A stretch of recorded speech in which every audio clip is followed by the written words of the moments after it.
మీ కుటుంబ శాంతి, ఆరోగ్యం, ఆర్థిక అభివృద్ధి కోసం రుద్రాక్ష మహాపూజలో తప్పక పాల్గొనండి. ఇప్పుడే నమోదు చేసుకోండి.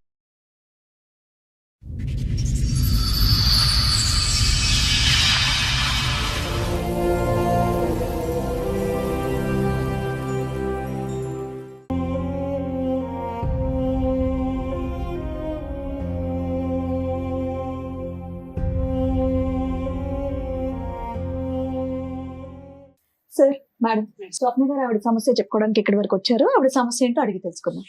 నమస్తే అండి. నమస్తే మేడం. ఎక్కడి నుంచి వస్తున్నారు? నాది మహబూబ్నగర్ డిస్టిక్ వనపర్తి మండలం. చెప్పండమ్మా, మీరు ఒక్కరే వచ్చారా? ఒకరే వచ్చినాం మేడం. బాబు నేను వచ్చిన. బాబు మీరు వచ్చారు. ఏంటమ్మా సమస్య? Love marriage madam. మీది లవ్ మ్యారేజ్ ఎన్నేళ్ల క్రితం? 15 ఏళ్ళు అవుతుంది మేడం. అయినాక బాబు 3 సంవత్సరాల తర్వాత బాబు పుట్టిండు. 3 సంవత్సరాల తర్వాత బాబు పుడితే డెలివరీ అయింది. ఆ బాబు మగపిల్లాడు పుట్టిందని హాస్పిటల్ని గొడవలు స్టార్ట్ చేసిండు. మగపిల్లాడు పుట్టిండు, ఆడపిల్ల కావాలి. మామూలుగా అయితే ఆడపిల్ల పుడితే ఇలాంటి గొడవలు అవుతున్నాయని చెప్పేసి విన్నాను. మగ పిల్లాడు పుడితే గొడవలు అయ్యాయా? అయితే నాకు బెడ్ లేదని బెడ్ ఎక్కిచ్చిండ్రు మా అమ్మ వాళ్ళు. ఆపరేషన్ అయితే కూడా ఏం ₹1 పట్టించుకోలే, పెట్టియలే. చూడనికి వచ్చి బాబు పుట్టిండు, ఆడపిల్ల పుట్టలేదని అలా ఆ అక్క నోలుకొని వచ్చిండు చూడనికే. ఇంకా బాబు పుట్టిన లొల్లి చేస్తున్నాడు. లొల్లి చేస్తుంటే ఇంకా మీ ఫ్యామిలీ అట్లా, మాది లవ్ మ్యారేజ్, ఆయన గౌడ్స్, మేము గొల్లలో. బాబు పుట్టిన లొల్లి చేస్తుంటే ఒక ఆమె ఉండి పేషెంట్లు పక్కన ఉన్నాయి, మా పాపని తీసుకొని మీ బాబుని మళ్ళా అన్నదా ఎట్లా అని అడిగింది. అడిగితే ఇంకా ఫ్యామిలీ గలీజ్ మా పిల్ల మాటలు. ఈ రకంగా సెంటరింగ్ పని చేస్తాడు. ఇక్కడనే రామంతాపూర్ లో ఉంటాడు. నేను మిషన్ కుట్టేదాని సెంటరింగ్ మేస్త్రి పనికి పోతుంటే ₹170. ఒక్కడే బాబు, ఒక బాబే, 8 నెలల బాబు. అప్పుడు ఇంకా వదిలేసి. సరే అమ్మా, 3 ఏళ్ల తర్వాత కదా బాబు పుట్టారన్నారు. 3 ఏళ్ల వరకు మీరు బానే ఉన్నారు? మంచిగా చూసుకున్నాడు. అసలు మిమ్మల్ని బాబు పుట్టిండు. ఇంకా లచ్చాలో చిట్టేసినాం. చిట్టేస్తే వేరే అమ్మతో నా పేరు పెట్టుకొని ఇంక టార్చర్ పెట్టిండు. ఎప్పుడు పెట్టుకున్నాడు? మీరు కడుపుతో ఉన్నప్పుడు? కడుపుతో అంటే డెలివరీ పోయినా 14 రోజులకే మళ్ళీ ఆపరేషన్ అయింది. బాబు పుట్టినాక 14 రోజులకే నేను మా అమ్మ వాళ్ళ ఇల్లు కూలిపోయింది. మట్టి మిద్దే. అమ్మకు 2 ఆడపిల్లలు, నాన్నకి 2 భార్యలు. ఆయనకు మా తొలత భార్యకు 3 మొగుళ్ళు, 2 ఆడపిల్లలు. అన్నోళ్ళు మారన్నోళ్ళు. అమ్మకు మేము 2 ఆడపిల్లలం. ఇంకా నేను ఇట్లా ప్రేమించి పెళ్లి చేసుకున్నానని అన్నోళ్ళు పట్టించుకోరు మేడం. ఎవరు పట్టించుకోరు మేడం. ఇంకా మా అక్క ఇల్లు కూలిపోయి అక్కను ఊలిచ్చినాం. ఇంట్లో వాళ్ళని ఒప్పించి ఒప్పించి ఏం చేసుకోలేదు. ఒప్పించి చేసుకోలేదు, ఇంట్లోంచి వెళ్ళిపోయి చేసుకున్నాం. చేసుకున్నాం. ఇంకా మేడం నాకు చిన్నప్పుడు 8 ఏళ్ళ బాబు పాప అప్పుడే పెళ్లి చేసిండ్రు మేడం. పెళ్లి చేస్తే చిన్నప్పుడు 8 ఏళ్ళ పాప అప్పుడు పెళ్లి చేసిండ్రు. భార్య భర్తలు చేస్తే నాకు 8 ఏళ్ళ పాప అప్పుడు పెళ్లి చేసిండ్రు. మీకు మాకు చేస్తే నాకు అప్పుడు పెళ్లి అంటే తెలియదు. 8 ఏళ్ళకి ఏం తెలుస్తుంది? కొత్తగా అయితే తెలియకపోతే వాళ్ళ భార్య భర్తలు చేస్తే నాకు భయం అయింది. నాకు తెలియదు. నేను వద్దమ్మా అని వదిలేసుకున్నాక నేను ఇంటికి దగ్గర ఇడిచిపెట్టిన 3 ఏళ్ల తర్వాత పెద్ద మనిషి అయినా మేడం. 3 ఏళ్ళన్నరకు పెద్ద మనిషి అయినాక మిషన్ నేర్చుకున్నా. అమ్మ దగ్గర ఉండే కూలి పని చేస్తుంటే అప్పుడు ఎంత ₹25 కూలి. 8 ఏళ్ల వయసు. పెళ్లి చేసిన వ్యక్తికి ఎంత ఉంటుందని తెలియదు మేడం. పెద్ద నాకన్నా పెద్ద ఎంతమంది అమ్మా మీరు? తోబుట్టువులు ఎంతమంది మీరు? తోబుట్టులో 2 సార్. ఎందుకు తల్లిదండ్రులు మిగతా వాళ్ళు కూడా 8 సంవత్సరాలు పెళ్లి చేశారా? నీకు ఒక్కదానికి 8 చేశారా? అంటే అప్పుడు కాలంలో చేస్తుంటారు సార్ అందరికి. ఎంతకాలం అయిందమ్మా ఇప్పుడు? మళ్ళీ 16, 17 మహబూబ్నగర్ డిస్ట్రిక్ట్ మేడం. 30 ఏళ్ళు ఉన్నట్టు సార్ మేడం. పెళ్లి 30 ఏళ్ళ కింద చేసిండ్రు నాకు స్టోరీ మేడం. ఇంకొకటి తర్వాత ఎలా అమ్మా మీ పరిచయం? ఎలాగా లవ్ స్టోరీ అని అంటున్నారు కదా, మీరు కూడా సెంటరింగ్ పని దగ్గరికి వెళ్ళేవారా? లేదు సార్, మేము చిన్నగుంటపల్లెలో నేను మిషన్ కుట్టుకునేదాన్ని. అయితే అతను అలా కళ్ళు తయారు చేసేది. వాళ్ళ అన్న ఉంటాడు చిన్నగుంటపల్లెలో. అట్లా లవ్ స్టోరీ తెలిసింది. సరే, మొదటి పెళ్లి ఏమైందా చెప్తున్నావు కదా, చెప్పు మళ్ళీ. చిన్నప్పుడే ఇంకా ఆడ పెళ్లికి చేసుకున్న ఒక 15 రోజులు కూడా కొనలేదు సార్. ఇట్లా భార్య భర్తలు చేసి నాకు తెలియక ఇడిచిపెట్టేసిన వద్దనుకుని. పెద్దవాళ్ళ సమస్యలు రాసేసుకున్నారు, తీసేసుకున్నారు మేడం. సరే, ఇప్పుడు చిన్న పిల్లకే పెళ్లి చేసేసారు. ఈయన లవ్ చేస్తే ఇంట్లో చెప్తే ఆ పెళ్లి కూడా చేసేవాళ్ళు కదా. అయితే మేడం, అయితే మళ్ళీ మా అన్నోళ్ళు మారన్నోళ్ళు ఉన్నారు కదా మేడం. నాకు పెళ్లే వద్దు, నాకు చిన్నప్పుడే పెళ్లి చేసిన, నాకు వద్దని మనసంగా ఉన్నా. అయితే ఒక ఆమె అతనుకు పెళ్ళం విడిచిపెట్టిపోయింది. ఒక పాప ఉందంట. ఇంత ఆ పాపను ఆ బాబు ఆయన చేసుకోవాలని తీసుకొచ్చారు మళ్ళీ సంబంధం. నువ్వు అప్పుడు పెద్దదానికి పిల్లడు బాబు అవుతాడు కదా. ఆహా, ఇప్పుడు నాకు సంబంధం తీసుకొచ్చిండ్రు, మారు సంబంధం తీసుకొచ్చిండ్రు. ఆయనకు వేరే పాప ఉంది, ఓకే ఆ పాప ఉన్న ఆయన చేసుకో, ఓకే నీకు ఇట్లా సెకండ్ చిన్నప్పుడు మ్యారేజ్ చేయడానికి రెడీ అయ్యారు. Ready okay. అయ్యారు. అయితే నేనేంటంటే మా అమ్మ వచ్చే పిల్ల మీద ఉంది, నేను పోయి చేసుకొని నేను జీవితం నాశనం చేసుకోవాలా వద్దనుకున్నా. వద్దనుకొని ఇతను లవ్ చేసి ఈయన చేసుకున్నాను. అచ్చా అచ్చా మీ ఇతను అన్నయ్య వాళ్ళు ఒప్పుకోకపోతే ఏముందమ్మా, మీ అమ్మ ఒప్పుకొని చేయొచ్చు కదా. అమ్మ ఉడకాలని పాప వెనుకకి సంబంధం పోయి చేసుకో. ఓ, మీ అమ్మగారు లాగా రెండో భర్త ఉన్న పిల్లలు ఉన్న అతన్ని చేసుకో అంటే నీ పెట్టిన గర్వమే, నీకు బిడ్డ ఎందుకు చేసుకోదు అని మీ అమ్మ అంతగారంగా సో ఏంటి మేడం? ఏం ఇంకో లేదు మేడం, సంబంధం, పనే ఇంకో చేసేదాన్ని. సంబంధం వాళ్ళ అన్నయ్య వాళ్ళు తీసుకొస్తున్నారని ఇంకొక సంబంధం ఆల్రెడీ అతనికి పెళ్ళై ఒక పాప ఉందంట, ఇంకోటి అతన్ని తీసుకొస్తున్నారు. చేసుకోమని చెప్తే తిని చేసుకోనని చెప్పి నేను చేసుకోను, నీకు వచ్చేది తింటున్నావు నేను చేసుకోను అని చెప్పి సో లవ్ ఇతను చేసిన అతన్ని వీళ్ళు ఇంట్లో నేను- యాక్సెప్ట్ చేయాలి. వీళ్ళు చేయలేదు. నేను అంతకు నేను వచ్చి అదరుంటున్నా పెళ్లి చేసుకున్నాను మేడం. అమ్మ ఇప్పుడు వీళ్ళందరూ మళ్ళీ ఇంకొక ప్రయత్నం చేస్తున్నారన్న భయంతో తొందరపడి ఈ పెళ్లి చేసుకున్నావు అవును సార్. అనుకోవచ్చా? అవును లేదంటే సార్, ఇతన్ని ఇష్టపూర్వకంగా మనస్ఫూర్తిగా ప్రేమించి చేసుకున్నావా? ఏం లేదు సార్, మనస్ఫూర్తిగా ఒకప్పుడు మీ చేసుకున్నాను. అమ్మ వాళ్ళు మీ అన్నయ్య వాళ్ళు ఆ బిడ్డ ఉన్నటువంటి ఒక అబ్బాయిని తీసుకొచ్చి నీకు పెళ్లి చేసే ప్రయత్నం చేయకపోతే ఇతన్ని నువ్వు చేసుకునే దానివా కాదా? చేసుకున్నదానే సార్, ఎలాగైనా చేసుకునేదానివా? చేసుకున్నాను, రియల్ గానే లవ్ చేసి పెళ్లి చేసుకున్నావు. చేసుకున్నాను. అప్పుడు మీ వయసు ఎంత ఉండొచ్చు? అప్పుడు ఉండింటది మేడం, 20 దాటింటది. ఓకే ఇంకా అక్కడ ఎదురుంటున్న పెళ్లి తీసుకొని ఇక్కడ రమంతాపూర్ లోనే వెంకరెడ్డి నగర్ లో ఉన్నాం మేడం. అమ్మ, ఇంకొక క్లారిటీ అమ్మ, బాబు పుట్టినందుకు అనేది అక్కడ అతకట్లేదు. బాబు పుట్టినందుకు కాదు, అతను వేరే వ్యవహారం నడిపిస్తున్నాడు కాబట్టి నువ్వు గర్భవతిగా ఉన్నప్పుడే అతను వేరే ఒక వేరే వ్యవహారం ఉండింటది కానీ నాకు తెలియదు సార్, అసలు చూడలే. నువ్వు తెలియదు కానీ బాబు పుట్టినందుకు అతను నిన్ను వదిలి వెళ్ళిపోయాడు అనేది కాదు. కాదు, లక్షలో చిట్టేసినాం. చిట్టేసినాక ఏమైంది, ఆ చిట్టి పైసలు తీసుకొని మళ్ళీ ఇక్కడ వెళ్ళిపోయిండు. 7 సంవత్సరాలు కనిపించకుండా వెళ్ళిపోయిండు. రమంతాపూర్ లో నన్ను ఒకదాన్ని రూమ్ లో ఇడిచిపెట్టి వెళ్ళిపోయిండు. బాబు పుట్టాక బాబు పుట్టినాక లక్ష్మి 15 రోజులకి ఏమైంది? చిట్టి డబ్బులు తీసుకున్నాడు. మరి ఇన్స్టాల్మెంట్స్ ఎవరు కట్టారు? అంటే పూర్తి అయిపోయింది, చిట్టి అయిపోయినాక ఫైనల్ అయిన చిట్టిని తీసుకొని వెళ్ళిపోయాడు. 7 సంవత్సరాలు వెళ్ళిపోవడానికి కారణం మాకు ఎక్కడ సెట్ అవ్వట్లేదు. వేరే అమ్మాయి నువ్వు అంటే అనగానేమో బాబు పుట్టాడని వేరే అమ్మాయిల అక్కడ సంబంధంలో ఆవిడ పట్టుకుని వెళ్ళిపోయాడు. అసలు వేరే అమ్మాయితోనే వెళ్ళిపోయాడని మేము అనుకుంటున్నాం. వేరే అమ్మాయితోనే వెళ్ళిపోయిండు. వెళ్ళిపోయాడు, నిన్ను వదిలేయాల్సిన అవసరం ఏముంది? Room- ఇష్టపడి పెళ్లి చేసుకున్నాడుగా. రూమ్ లో కిరాయికి ఇడిచిపెట్టి వెళ్ళిపోయింది మేడం. అదే అదే కారణం మిమ్మల్ని ఎందుకు అడుగుతున్నారమ్మా. వదిలేశారు, మిమ్మల్ని వదిలి ఎందుకు వెళ్ళిపోయారు అని నీకు తెలిసినంత వరకు కారణం ఏమై ఉండొచ్చు బాబు పుట్టడం కాకుండా? బాబు పుట్టడం కాకుండా నాకు. ఇంకేమన్నా కారణం ఉందా అని ఇంకేం ఏం అయితే మా అమ్మ ఉండే అన్నది, ఎందుకే బాబు పుట్టినని ఎంత ఉండవు, బిడ్డ కావాలని ఎందుకు అట్లా ఇష్టపడుతున్నావు. అయితే 14 రోజులకే కానీ నేను ఊరికి వచ్చిన, హైదరాబాద్కి వచ్చేసిన. అయితే వేరే అమ్మతోనే ఫోన్ చేస్తున్నాడు, మాట్లాడుతున్నాడు. అయితే ఏంది ఆమెతో ఇప్పుడు మాట్లాడకుంటూ ఇప్పుడు మాట్లాడుతున్నావు ఎందుకనంటే, అప్పుడప్పుడు మా అమ్మని ఇట్లా బట్టి అటుకీలు బట్టి ఇట్లా ఒత్తి గోడకు వచ్చేస్తే 2 ఫన్లు ఇరిగిపోయినాయి మా అమ్మకు. ఇరిగిపోయినాక మా అమ్మ అంటే ఏమన్నది, ఇట్టటోన్ చేసుకొని ఈ కష్టాలు పడుతున్నావు, నన్ను తోలిచిపోను కానీ వస్తే నన్ను పనులు ఇరగొట్టిస్తు అని మా అమ్మ అన్నది. నేను పెద్ద ఆపరేషన్ అయ్యి ఇంకా ఉన్నా కదా, వేసి కడుపు మీద వేసి తొక్కనికి వచ్చిండు. తొక్కనికి వస్తే మా అమ్మ నెత్తేసింది పక్కకు. ఇల్లుగా అంకులు పైనకి ఎక్కించిండు. ఎక్కొచ్చి ఏమి 14 రోజులకి అన్నీ వచ్చింది, నువ్వు కడుపు మీద దొక్కుతున్నావు, నీకు ఇంత తెలియదని నేను పోలీస్ కంప్లైంట్ ఇస్తాను తిట్టింది. తిట్టిండు, అంకులు తిట్టితే ఇంకా బంద్ అయ్యిండు. బంద్ అయినాక సామాన్లలో నెత్తేసిండు. నీ వద్దు, నీ పిల్లగాడు వద్దు, నీ వద్దు అని నెత్తేసిండు. సామాన్ తీసి బిసిరిపాటి బయటకి వేస్తే మిషన్ కుడతాం మేడం నేను, ఆ మిషన్ గిట్టి బయటకి వేసిండు. వేస్తే ఇల్లుగా ఇంట్లో పెట్టి అమ్మల వరకు ఇంకా వెళ్ళిపోయినా. ఇతను అప్పుడు నిన్ను వదిలేసి వెళ్ళిపోయాడు. ఇంకా మళ్ళా ఏమో ఈయనే ఉన్నాడు, రామంతపూర్లోనే ఉన్నాడు. రామంతపూర్లో ఉన్నాక నేను బాబుకి వెళ్తూ బాల్యం బలేకుండే. అయితే బాబుకు పానం బాలేదు, మా అన్న దవాఖాన తీసుకువెళ్తున్నా, రా అబ్బా అంటున్నాడు, రా అని అడిగిన. 8 నెలల బాబు అప్పుడు. అంటే నేను రాను, నీ ఇష్టం, నీ పిల్లగాని ఇష్టం, నాకు ఆ పిల్లగాడే పుట్టలే, నాకు తెలియదు, నాకు ఆ పిల్లగాడే పుట్టలే అని ఇంకా స్టార్ట్ చేసిండు. ఇంకా అట్లా స్టార్ట్ చేసినాక నేను ఏం చేసిన, నీ కాలు మొక్కుతాను, నేను నలుగుట్లా పెళ్లి చేసుకోలే, నన్ను తోలుకొప్ప వచ్చి అంటే నేనైతే మా బాబాయ్ ఉన్నాడు, ఒక అక్క ఉంది, వాళ్ళు ఇచ్చినాం. నలుగురిలో పెళ్లి చేసుకోకపోయినా గుడిలో పెళ్లి చేసుకున్నారు. మీ అత్త మామ ఇంటికి వెళ్ళారా? అత్త మామ ఎప్పుడైనా తోలుకపోయిండు కానీ అయితే ఈ ఊళ్ళో అది ఆధార్ కార్డులో దిగుతారు కదా మేడం, తోలుకపోయిండు. వాళ్ళ పెద్దమ్మల ఇంటికి తోలుకపోయిండు. వాళ్ళ పెద్దమ్మల ఇంటికి తోలుకపోతే ఆధార్ కార్డు దించేది మొన్న ఉన్నది, ఈ రోజు దిగలేదు అని అంటే మళ్ళీ తోలుకొని వచ్చిండు. అత్త మామల ఇంటికి తోలుకపోయిండు కానీ వాళ్ళు లేరు, బావుల కాడికి బాచిలక కాడికి వెళ్ళిపోయిండ్రు. ఆధార్ కార్డు అయినా ఉందా మీ ఆయన పేరు మీద? నీకు బాబుది ఉంది కానీ నాకు లేదు మేడం, లేదు. లేదు.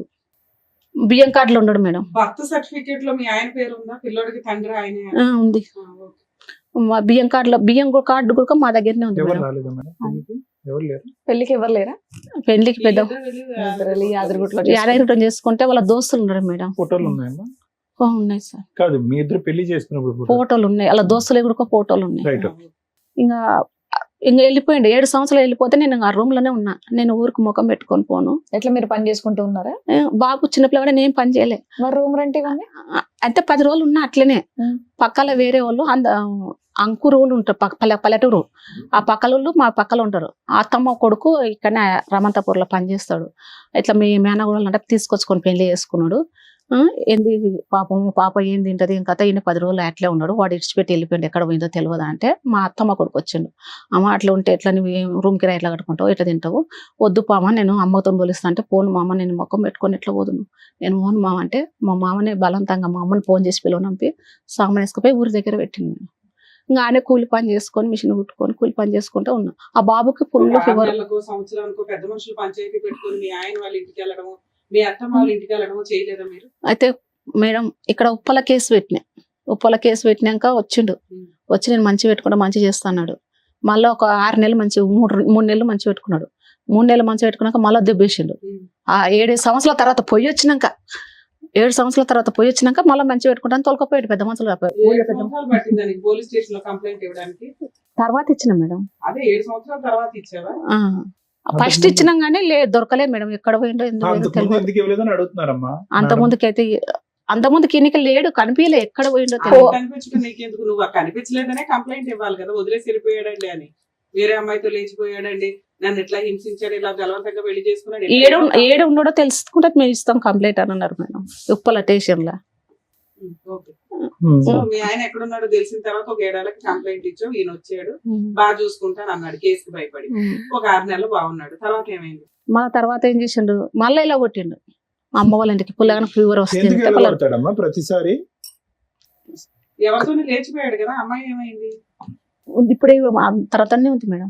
వాళ్ళిద్దరు ఉంటున్నారు. ఇప్పుడు నీతో ఉన్నాడు, ఒక 6 నెలలు ఉన్నాడు, మళ్ళీ వచ్చి అటు ఇటు వెళ్తూ వచ్చి ఉండేవాడు. లేదు మేడం. ఆయన వేరే ఆమె తీసుకుపోయిందంటే అస్సలుకి రాలే మేడం, అస్సలుకి రాలే. ఇంకా ఆమె తీసుకొని పోయిందంటే నాతోనికి రాలే. కేసు పెట్టినప్పుడు ఏమైంది, ఉప్పల కేసు పెట్టినప్పుడు వచ్చి నేను మంచి పెట్టుకుంటా మంచి చేస్తాడు కానీ రాలే. మళ్ళీ సామాన్ వేసుకొని వస్తా ఉన్నపటిలో కిరాయికి ఉంటాము అని చెప్పిండు కానీ రాలే. ఇంకా ఆమెతోనే ఉండడు, రాలే. మేము పోలే కూడా. మళ్ళీ గోపాలపేటలో పెట్టినాం. గోపాలపేటలో కేసు పెడితే ఏం చేసిండంటే మంచి పెట్టుకుంటా మంచి చేస్తున్నాడు. మా మామ పేరు మీద ఆస్తులు భూములు అన్నీ ఉన్నాయన్నమాట. అయితే నేను కేసు పెట్టినని చెప్పి పెద్దయిన భాగం పెద్దయిన తీసుకోండి, నడిపైన భాగం నడిపైన తీసుకోండి, ఈయనకు వచ్చిన భాగం దీనికి ఎగుదు, ఏ గొల్లలో ప్లాన్ చేసుకున్నాడు ఆ పిల్లగాడు నాకు కుట్టలే అని చెప్పి అక్కకు తనకు వచ్చిన భాగం అక్క పేరు మీద చేసిండు. 3 ఎకరాల 2 ఎకరాల 5 ఎకరాల 30 కుంటలు ఉంటుంది అందరు కలిసి. ఎకరన్నర. వేరే వాళ్ళకి ఇచ్చేస్తున్నాడు అనేది ఇప్పుడు నీ భయం. ఇచ్చేసాడా ఇంకా ఇవ్వాలా? ఏం లేదు, చేసిండు, అయిపోయింది. వేరే వాళ్ళకి చేసిండు. మళ్ళీ ఊళ్ళో ఉన్నప్పటిలో కేసు పెట్టినాం.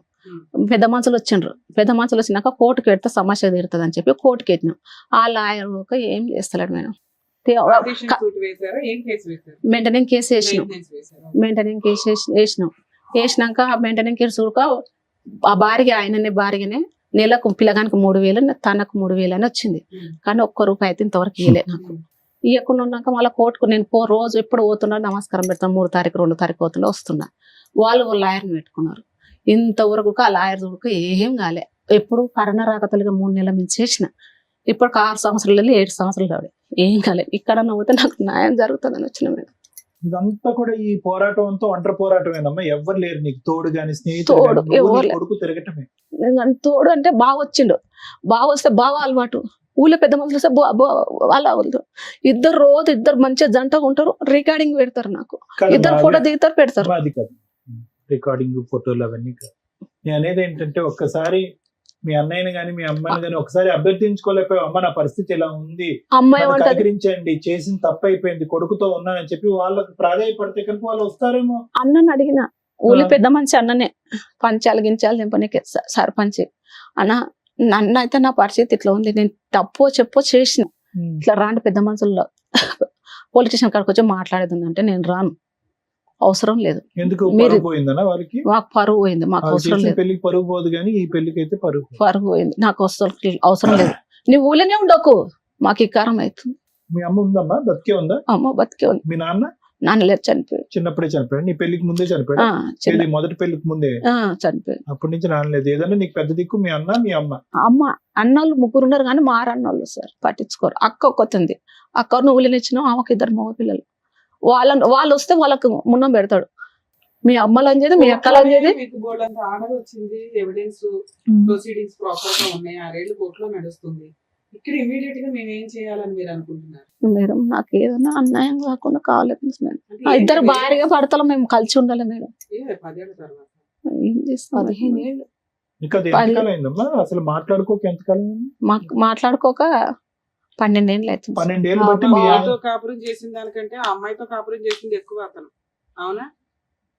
అవునా? వేరే ఆవిడతో ఉన్నాడు అప్పటి నుంచి. ఇంకేమన్నా కోరుకుంటున్నారమ్మా మీరు?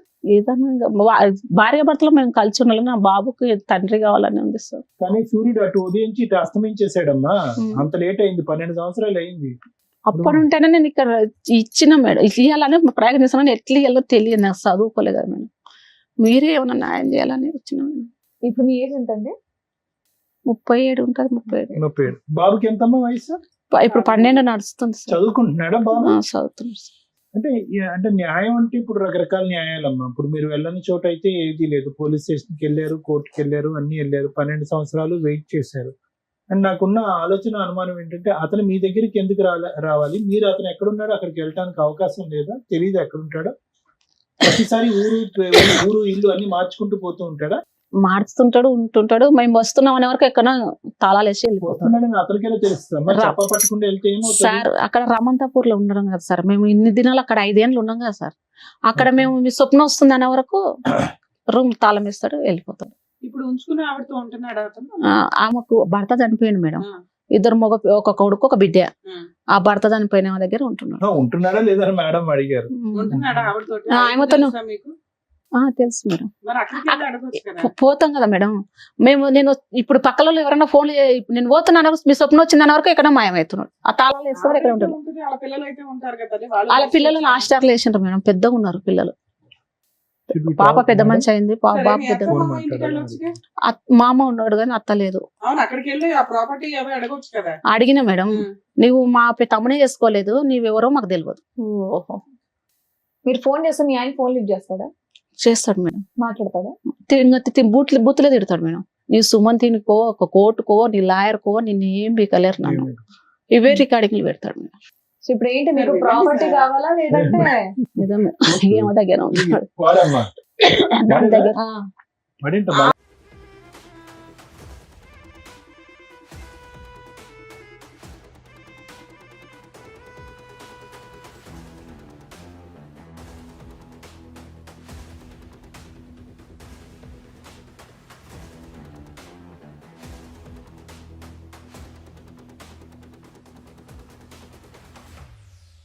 ఇది మీ పెళ్లి ఫోటో అమ్మా? ఆ. అది కూడా కరెక్ట్ ఫోటో ఫ్రేమ్? ఏం లేదు సార్, ఉన్నాయి కానీ కోర్టుకి కోర్టులో సార్. వేస్తారు కదా. ఓ ఐసీ, ఓకే ఓకే. అన్ని ఆడ ఉన్నాయి సార్. బాబుతో ఉన్న మధ్యలో వచ్చి ఫోన్ లో మాట్లాడటం, ఏదైనా ఏం- స్కూల్ దగ్గరికి వెళ్ళి కలవటం, ఏం ఏది లేదు, ప్రయత్నం ఏం చేయడం? లేదు, ఏం లేదు. అసలు నీ మీద అంత కక్ష ఏంటి? ఏమో మేడం, ఒక్కసారి మధ్యలో 7 సంవత్సరాల తర్వాత నైట్ పూట అర్ధరాత్రిలో కోర్టుకి ఎట్టినని అర్ధరాత్రిలో వచ్చిండు. వచ్చి 1 గంటలకు వచ్చి తలుపులను రాయి తీసుకొని పళ్ళగొట్టి గొంతు పట్టనికి వచ్చిండు. పక్కన ఉన్న వాళ్ళు వచ్చి ఇడిపించండు మేడం. అమ్మ, ఈ అమ్మాయి ఎవరమ్మా? అలా బిడ్డ. ఆవిడ కూతురా? మొదటి భర్త కూతురు. అలా ఆయన చనిపోయినట సార్. బాగా తిరిగినట్టున్నారు కదా గుళ్ళు గోపురాలు అన్ని. ఇంకేముంది, 12 సంవత్సరాలు మొత్తం అన్ని కాలం నడిచి ఉంటాయి. సరేనమ్మా. ఇప్పుడు మీ ఆయనతో నువ్వు కలిసి ఉండాలనుకుంటున్నారా? ఏమన్నా చూడండి మేడం, ఎలా ఎట్లా? అవుతుందమ్మా? అది ఎలా అవుతుంది. అవుతుంది చెప్పండి? 12 ఏళ్ళు మీరు దూరంగా ఉండి సడన్ గా ఇక్కడికి బాబు వచ్చేసి కన్నా ఏదన్నా నన్ను మా న్యాయం ఆయన్ని జరగాలి. కలపండి, మా బాబు తండ్రిని జరిగే ఇవ్వండి, మాటలు ఎలా మాట్లాడండి చెప్పండి? అమ్మా, జరిగే ఆవిడ మాట్లాడండి. అడుగుతున్నది న్యాయం. న్యాయం అడుగుతున్నా మేడం, మాట్లాడన్నా చేయండి మేడం. బాబుకి ఏదన్నా కావాలి కదా. ఏదైనా మెయింటెనెన్స్ కావాలి, కోర్టు నుంచి వచ్చినా రావట్లేదు అంటున్నారు మీరు. కోర్టు నుండి వచ్చినా రాలేదు మేడం. అక్క పేరు మీద పాప ఉన్న భూమి, ప్లాట్లు అన్ని ఆమె పేరు మీద చేసింది. సరే, మీరైతే చెప్పారు కాబట్టి మరి ఇప్పుడు డాక్టర్ గారు, అడ్వకేట్ మేడం ఏం చెప్తారో ఉందా సార్? మేడం, స్వప్న పరిస్థితి బహుశా ఏంటంటే ఇతను ఎంటర్ అయ్యి ఇతను ప్రేమించిన తర్వాత మొదలైనటువంటి గాథ కాదమ్మా. ఇది ఎప్పుడైతే 8 సంవత్సరాలు అప్పుడు మీ తల్లిదండ్రులు పెళ్లి చేశారో, అంటే దగ్గర ఈ రోజు గట్టిగా కూర్చుంటే 30 సంవత్సరాల క్రితం అనుభవం అనమాట నీకు. అప్పుడు ఎప్పుడైతే ఒక 8 సంవత్సరాలు అమ్మాయి పోనీ ఇది 1940 50 60 70 అనుకుంటే ఏదైనా అనుకోవచ్చు. ఇది గట్టిగా మాట్లాడుకుంటే కనుక 1900 ఎండింగ్ లో మీరు నీకు ఆల్రెడీ 8 years అప్పుడు చైల్డ్ మ్యారేజ్ చేశారు అంటే అక్కడి నుంచే మొదలైంది. అక్కడి నుంచే నువ్వు భయభ్రాంతులకు గురయ్యావు. ఇదేంటో బాబు, ఈ పెళ్లి అంటే ఏంటో మీనింగ్ తెలియని దానికి నీకు పెళ్లి చేశారు. ఎందుకు చేశారు అనేది, ఏ పరిస్థితిలో చేశారు అన్నది అర్థం కావట్లేదు. ఓకే, ఏదో వదిలించుకోవాలి ఆడపిల్లకి చేశారు. నువ్వు ఎప్పుడైతే పెద్ద మనిషి అయ్యావో నువ్వు ఎక్కడ పడ్డావు అనేటువంటిది నీకు అర్థమైంది. ఏంటి ఇది కరెక్ట్ గా లేదు అనేది నీకు అర్థమైంది. దాని పైపు వచ్చి నా తీసుకొచ్చి జీవితమే మొత్తం చిన్నప్పటి కష్టాలు. అదేనమ్మా, అదే ఇప్పుడు ఇతను వచ్చిన తర్వాత నరకం మొదలు పెట్టడం కాదు. మీ కన్న వాళ్ళే మీకు ఏదైతే చూపెట్టకూడదో తనని చేసుకుని నేనేం సుఖపల్లిస్తాను. మేస్త్రిలో పనిపోయినా, ఇంట్లో పనిపోయినా. అనేది ఏంటంటేనమ్మా, అక్కడి నుంచి మొదలైనటువంటి ప్రయాణం ఇతను కొనసాగింది. ఇప్పుడు అతనికి ఉన్నటువంటి బలము, నీకున్న బలహీనత ఏంటంటే, ఏముందిలే ఈ అమ్మాయికి ఇంకొక ఏ ప్రపంచం ఉంది, ఏ సపోర్ట్ ఉంది, వెనక ఎవరు లేరు, ముందు లేరు, కొట్టినా అడిగినటువంటి వాళ్ళు ఏమీ లేరు. కొద్ది గొప్ప ఏదో కేసు పెడితే వస్తున్నాడు, తూతూ మంత్రంగా 2 రోజులు ఉంటున్నాడు, మళ్ళీ ఆవిడ దగ్గరికి వెళ్ళిపోతున్నాడు. నువ్వు చూపెట్టేటటువంటి ఫోటోలు బట్టి ఇదంతా చూస్తే కనుక 12 సంవత్సరాల పాటు ఆవిడతో చాలా అన్యోన్యంగా ఉన్నట్టే అనిపిస్తుంది. మరి ఎందుకు ప్రేమించినటువంటి నిన్ను ఎందుకు కాదనుకున్నాడు? పోనీ అంటే నేను మాట్లాడచ్చో మాట్లాడకూడదు, ఇది నాకు తెలియదు. కానీ నీకు మించినటువంటి ఏ విధంగా చూసినా నీకు మించినటువంటి గొప్ప గుణాలు, క్వాలిటీస్ ఆవిడలో నాకేమీ కనిపించట్లేదు.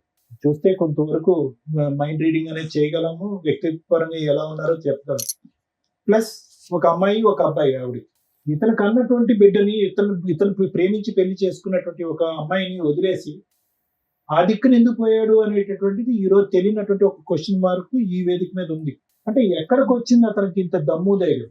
ఒకటి, మనకి తెలియనటువంటి అంశం, ఏ కారణం చేత నిన్ను వదిలేశాడు అనేది ఇంకా తెలియట్లేదమ్మా, ఇంకా క్లారిటీ లేదు. నువ్వు చెప్పిన దాన్ని బట్టి, నువ్వు చెప్పినటువంటి దాంట్లోనే 3 వర్జన్స్ ఉన్నాయి. ఒకటి, ఒక అమ్మాయి తగులుకుంది అనేది ఒకటి చెప్పారు. రెండోది ఏంటంటే, ఎవరు నమ్మశక్యంగా అనిపించినటువంటిది అబ్బాయి పుట్టాడు కాబట్టి వెళ్ళిపోయాడు అని అన్నాను. సో మనకు అటు సైడ్ తెలీదు. ఎటొచ్చి ఏంటంటే ఫైనల్ గా ఇప్పుడు ఏం జరిగింది అంటే కనుక, అతను బలం ఏంటి, నీ బలహీనత ఏంటంటే కనుక, నీ బలహీనత ఒక్కటేనమ్మా. అప్పుడు పెళ్లి చేసి నీకు దగ్గరుండి పెళ్లి చేసినటువంటి వాళ్ళు కూడా నీకు సరైనటువంటి సంబంధం తీసుకురాలేదు. తర్వాత ఒక బిడ్డనున్నటువంటి ఒక తండ్రిని తీసుకొచ్చి మళ్ళీ పెళ్లి చేయబోయారు. దానికి భయభ్రాంతులు గురయ్యి, అమ్మో ఈ అరేంజ్డ్ మ్యారేజ్లతో ఇదేం తంత్ర దేవుడా అని చెప్పి నేను లవ్ చేసినటువంటి వ్యక్తిని, నీకున్నటువంటి కొద్దిపాటి బ్రెయిన్, అప్పుడు నీ వయసు ఎంత ఉంటుందమ్మా? ఇప్పుడు నీకు 37 అంటే కనుక 16 సంవత్సరాల క్రితం, అప్పుడు కూడా పెద్ద వయసు ఏమీ కాదు. భయభ్రాంతులకు గురయ్యి, అమ్మో వద్దులే, ఇతను ఏదో ఐ లవ్ యూ అంటున్నాడు కాబట్టి ఇతనితో పాటు నా ప్రయాణం కొనసాగిపోతుంది అని చెప్పి సెకండ్ అసెస్మెంట్ తీసుకోకుండా, అసలు ఈ వ్యక్తి ఎవరు, ఎలాంటి వాడు అనేటటువంటి తెలుసుకోకుండా ఒక ప్రయాణం అయితే మొదలుపెట్టాం. ఆ ప్రయాణం ఎంత భయంకరమైనటువంటి ప్రయాణం అంటే కనుక, నీకున్నటువంటి కొద్దిగా ఆ సన్నపాటి తాడు లాంటి ఉండేటటువంటి ఒక సపోర్టు మీ అమ్మ, మీ అన్నయ్య. ఓకే, వాళ్ళు ముందుకొచ్చి చేసినటువంటి పెళ్లి తప్పైనా కూడా వాళ్ళు కూడా వద్దు అనుకుని ఒక పరాయి వ్యక్తిని నమ్ముకుని ముందుకెళ్ళిపోయాను. అక్కడితో వాళ్ళతో తెగదింపులు అయిపోయింది. సో ఈరోజు గట్టిగా మాట్లాడుకుంటే ఏం చేస్తావు? నీ పోరాటం ఏదైతే ఉందో, ఏదో అక్కడ ఒక పోలీస్ కంప్లైంట్, ఇక్కడ ఏదో ఒక లాయర్ కంప్లైంట్, ఇవి చేసేవే కానీ దీంట్లో క్రమ పద్ధతి అనేది లేదు. ఒక పద్ధతి ప్రకారం వెళ్ళి కంటిన్యూస్ గా, కన్సిస్టెంట్ గా ప్రతిరోజు, ప్రతి నెల, ప్రతి సంవత్సరం చేసినటువంటి పోరాటం ఇక్కడ కనిపించట్లేదు. నీ బలహీనత, వాళ్ళ బలం ఏంటి? నీకు సపోర్ట్ లేకపోవటం, నీకు సపోర్ట్ లేదు అనే ఆలోచనతో వాళ్ళు దర్జాగా, వాళ్ళు బహిరంగంగా ఉండటం, నువ్వు ఫోన్ చేసినప్పుడల్లా నేను నానా బూతులు తిట్టి నేను భయపెట్టడం. ఈ పోరాటం ఎందుకు లేదు అంటే కనుక, నీకు చెప్పే వాళ్ళు ఎవరు లేరు. అమ్మ ఈ కేసు అయ్యమ్మా, ఈ విధంగా అయ్యమ్మా, ఈ కేసు ఇక్కడితో వదిలేయద్దు, అప్పుడే చేతులు ఎత్తేయద్దు అని చెప్పి. ఇప్పుడు ఏమైంది? ఇక్కడ కూర్చోపెట్టి నిన్న లాయర్ మేడం అడిగితే, ఏం కావాలమ్మా, నువ్వు ఏం కోరుకుని వచ్చావు, ఏం కోరుకుంటున్నావు కూడా నీకు అర్థం కావట్లేదు. ఎందుకంటే ఈ పోరాటం అంతా కూడా శూన్యంలోకి వెళ్ళిపోయింది. 12 సంవత్సరాల పాటు ఒక చీకటిలోకి వెళ్ళిపోయింది, ఒక శూన్యంలోకి వెళ్ళిపోయింది. నీ మనసు ఏం కోరుకుంటుందో నీకు తెలియదు. అంటే ఆస్తిపరమైనటువంటిదా, ఆర్థిక పరమైనదా, కొడుకు భవిష్యత్తు, మెయింటెనెన్స్, కానీ అవన్నీ ఏం అడగకుండా ఫైనల్ గా ఫస్ట్ ఏమంటున్నా, నా మొగుడు నాకు కావాలన్నాడు. ఎందుకు వస్తాడు అలాంటి మొగుడు? ఎన్ని రోజులు ఉంటాడు? వస్తే కనుక నిన్ను ఏం ఉద్ధరిస్తాడు? నిన్ను చావగొట్టకుండా ఇంట్లోంచి బయటకు వెళ్తాడు. సో అడగవలసినటువంటి అడగటం బెటర్, జరిగేటటువంటి జరగటం బెటర్. ఎందుకంటే అతను వస్తే కనుక నీకు, నీ కొడుక్కి ఇంకా అశాంతి, అసంతోషమే కానీ లాభం అంటూ ఏమీ ఉండదు. ఇది జాగ్రత్తగా గుర్తుపెట్టుకోసం. సో ఇక్కడ జరిగింది ఏంటంటే, ఎవరు లేదు, మా అన్నయ్య కూడా మాట్లాడలేదు, మా అమ్మగారు కూడా నన్ను దూరం చేశారు అని అంటున్నారు. అమ్మ ఎందుకు దూరం చేసిందో మనకు అర్థం కావట్లేదు. అన్నయ్య ఎందుకు దూరం పెట్టాడు, 3 అన్నయ్యలు ఎందుకు దూరం పెట్టారన్నది అర్థం కావట్లేదు. ప్రేమించి పెళ్లి చేసుకున్నటువంటి భర్త నువ్వు వద్దు అనుకుని నీకంటే తక్కువ లెవెల్లో ఉన్నటువంటి అమ్మాయి దగ్గరికి వెళ్ళిపోయి ఎందుకు 12 సంవత్సరాల పాటు సాఫీగా కాపురం చేస్తున్నాడో అర్థం కావట్లేదు. సో ఇక్కడ ఏదో ఒక తెలియనటువంటి అంశం ఉంది. ఆ తెలియనటువంటి అంశం ఎవరు క్లారిటీ ఇస్తారనేది మనకైతే తెలియదు. కానీ నువ్వు చెప్పేటటువంటి దాంట్లో వాస్తవం ఉందని మేము నమ్ముతున్నాం, నువ్వు చూపెట్టినటువంటి ఆధారాలు మేము నమ్ముతున్నాం. కాబట్టి ఇక నీకు నీ కొడుక్కి న్యాయం జరగాలి అంటే కనుక సరైనటువంటి మార్గంలో వెళ్ళి పోరాటం చేయవలసినటువంటి అవసరం ఉందమ్మా. అది ముఖ్యమైనటువంటి అంశం. ఈ వేదిక వచ్చి ఏం పోరాటం చేయదు. ఇక్కడ ఏంటంటే ఓన్లీ గైడెన్స్ ఇస్తాం. అమ్మ ఇలా చెయ్యమ్మా, ఇక్కడ వదిలేయద్దమ్మా, ఇలా ఫైట్ చేయమని. ఒకటి అతను నాకు కావాలి అనేటటువంటి వాదన వద్దు, వేస్ట్. ఇక్కడ వద్దు, ఎక్కడ వద్దు. ఒకటే ఏంటంటే తండ్రి ఉన్నా తండ్రి లేనటువంటి పెరుగుతున్నటువంటి మీ అబ్బాయి ఉన్నాడు చూడు, వాడిని ఇక్కడ లేకపోయినా కూడా వాడి గురించి ఆలోచిస్తుంటే చాలా బాధగా ఉంది. నేను చెప్పేది ఏంటంటే వాడి హక్కుల గురించి పోరాడు, వాడి హక్కుల గురించి పోరాడు. నీకు కావలసినటువంటి ఆర్థిక పరమైనటువంటి న్యాయపరమైనటువంటి ఏమైనా సపోర్ట్ వస్తే దాని గురించి పోరాడు. ఆ పోరాటం అనేది ఎలా జరగాలి అనేది మేడం చెప్తారు. ఎందుకంటే నీకంటూ మేము ఫోన్ చేసి చెప్పి సపోర్ట్ తీసుకునే వాళ్ళు ఎవరు లేరు. కాబట్టి ఆ విధంగా ముందుకెళ్తే కనుక కొంతవరకు నీకు న్యాయం జరుగుతుంది. Thank you sir. Madam, Suman టీవీకి మనం హ్యాట్స్ ఆఫే చెప్పాలి. ఎందుకంటే వన్ స్టెప్ సెంటర్ అని అంటారు. వీళ్ళందరినీ ఇక్కడికి వస్తున్న వాళ్ళని చూస్తుంటే నాకు చాలా షాక్ అవుతుంది. గవర్నమెంట్ జ్యుడిషియరీ సిస్టము కొన్ని లక్షలు కోట్లు ఖర్చు పెట్టి లీగల్ సెల్ అథారిటీస్, లోక్ అదాలత్లు, ఉమెన్స్ పోలీస్ స్టేషన్స్ ఇన్ని పెడుతున్నారు. అయినా కూడా వాళ్ళు అక్కడికి వెళ్ళటానికి ఒకటి బలగం సరిపోవటం లేదని, ఫ్యామిలీ మెంబర్స్ లేరని, సంవత్సరాల తరబడి కోట్లలో పడుతుందని, ఇమ్మీడియట్ న్యాయం జరగదని సగం మంది వెళ్ళలేకపోతున్నారు. వెళ్ళగలిగే వాళ్ళు త్రూ అడ్వకేట్ ద్వారా వెళ్లాల్సిన పరిస్థితి వస్తుంది. ఫైనాన్షియల్గా అడ్వకేట్లను పెట్టుకోలేని పరిస్థితులు. ఫ్రీ సర్వీసులు ఉన్నాయి ఉన్నాయి ఉన్నాయని మనం గొంతు పెట్టి చెప్పుకోవడమే తప్ప జ్యుడిషియరీ నుంచి అంత ప్రాపర్ ఇది లేదు. ఒకవేళ అది చెప్తున్నా వీళ్ళకి అది తెలియటల్లా. ఆ లాంగ్వేజ్ ఆ ఇది కూడా అలా ఉండడం వల్ల ఓహో ఇది లోక్ అదాలత, ఈ కోర్టులో మేము ఎక్కడికి వెళ్ళాలా అనేది వాళ్ళకి ప్రాపర్ అడ్వర్టైజ్మెంట్ నడవట్లా. ఈ ఛానల్స్ వల్ల ఎలా ఉంది అంటే వీళ్ళకి ఇమ్మీడియట్ గా ఓ పలానా చోట రమ్య గారు ఉన్నారు, సార్ ఉన్నారు, మేడం ఉన్నారు, అక్కడికి వెళ్తే అవతలను పిలిపిస్తారు, ఎవిడెన్స్ గ్యాదర్ చేసేస్తారు, వాళ్ళని పిలిపించి ఇక్కడ కూర్చోబెట్టి ఇమ్మీడియట్ గా సెటిల్ చేస్తారు, ప్రాబ్లమ్ సాల్వ్ చేస్తారు అనేది. నిజంగా అలా నమ్ముతున్న వాళ్ళందరికీ థ్యాంక్స్ అండి. మా వంతు ప్రయత్నం మేము 100% చేస్తున్నాం. కానీ అన్ని సందర్భాల్లోనూ అన్ని ఇలా మా చేతుల్లో అయిపోవు. కోర్టులోనే 5-6 years పడుతున్న కేసులు. ఇన్ కేసు ఈవిడ మమ్మల్ని నమ్ముకొని వచ్చింది. వాళ్ళ హస్బెండ్కి ఫోన్ చేస్తే ఆయన రాలా. ఇన్ కేసు ఆయన వస్తే మేము ఆయనకి కౌన్సిలింగ్ ఇవ్వడం, కోర్టులో ఇంకొంతకాలం తిరగకుండా ఆపగలిగేవాళ్ళం.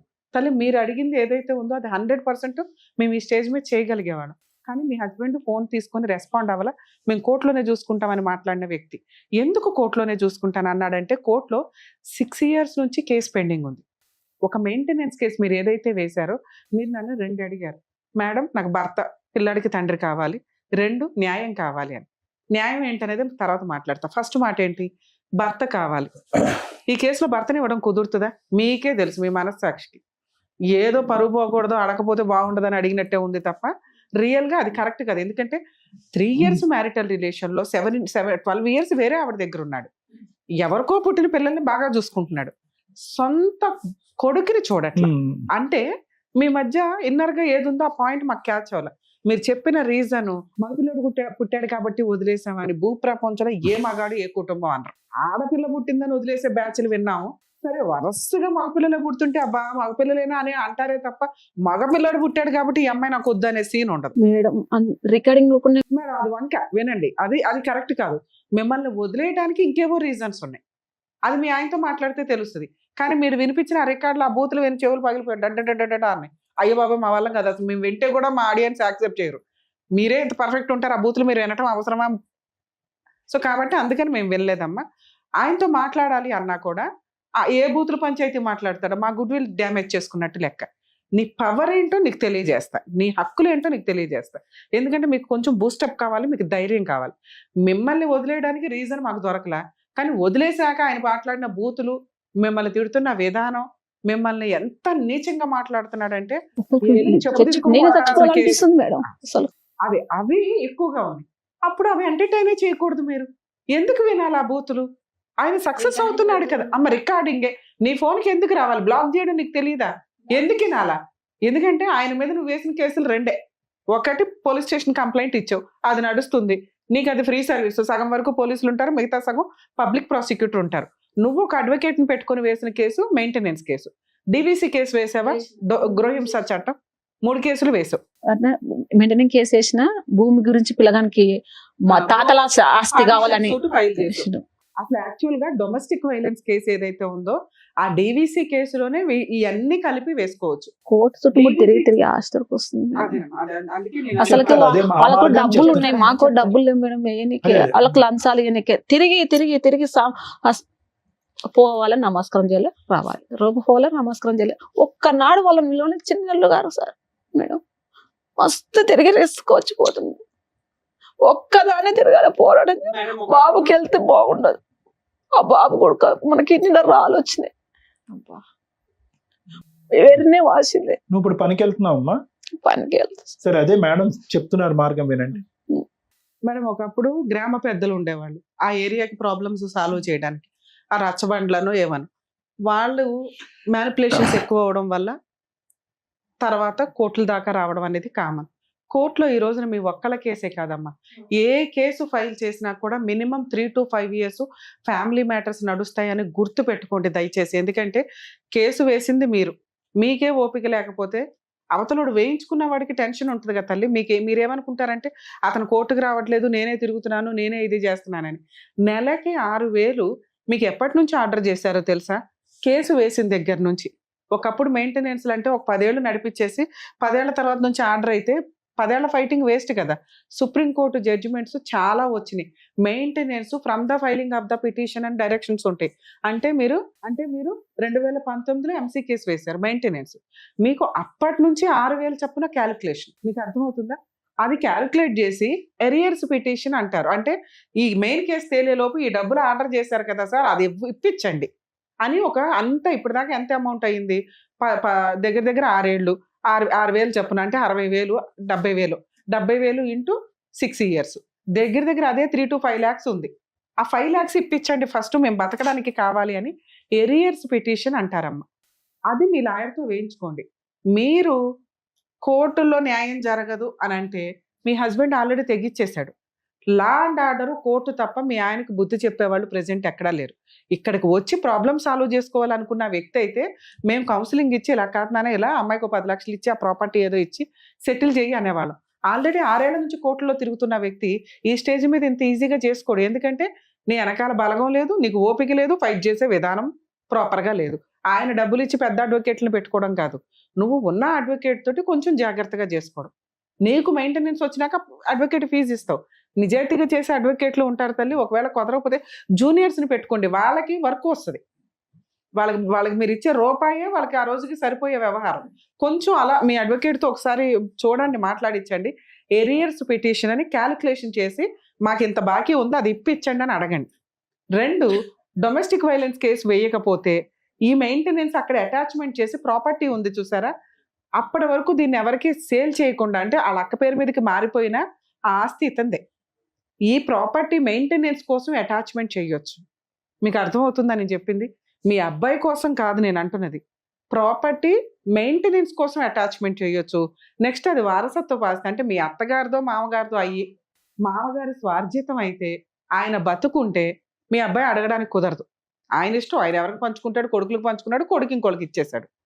అర్థమవుతుంది? అసలు కొడుకు పేరు మీదకి రాలా, మీ ఆయన పేరు మీదకి రాలా ఆస్తి. అదే వాళ్ళ నాన్న దగ్గర నుంచి ఉంటే, అంటే మీ అబ్బాయి వాళ్ళ తాత వాళ్ళ నాన్నదైతే మీ అబ్బాయికి పార్టీషన్ సూట్లో వస్తుంది.